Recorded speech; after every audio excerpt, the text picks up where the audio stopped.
So it doesn't really matter which tee you use.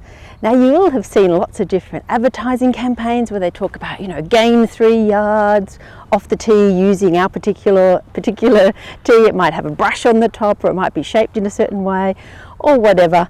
Now the research shows that it doesn't actually matter what tee you use, because the ball is gone by the time the club hits the tee.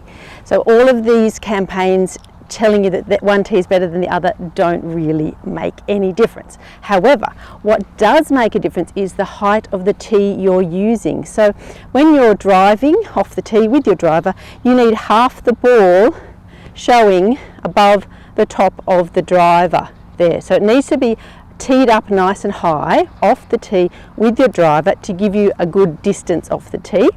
If you were hitting into some wind, you could lower the tee down a little bit. That would give you a lower shot, or you could move your ball back in your stance a bit if you wanted to keep it low. Now when you're playing off a par 3 and you're hitting an iron off the tee, then you want to bring the tee right down quite low, almost as if you're just creating the perfect lie for yourself.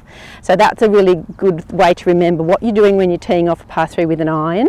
Now if you were teeing off with a hybrid or a fairway wood on a par 3, then you could lift the height of that up a little bit higher, so maybe a couple of mil higher than you would with the iron, but nowhere near as high as you would with your driver. Your driver is quite a particular club for hitting, designed purely for hitting off the tee, really, hence why we have it up so high. All right, so don't believe the hype with all the different tees that you can see and that are on sale. Just make sure the height of the tee is right for the shot you're trying to play, and then the tee doesn't really matter.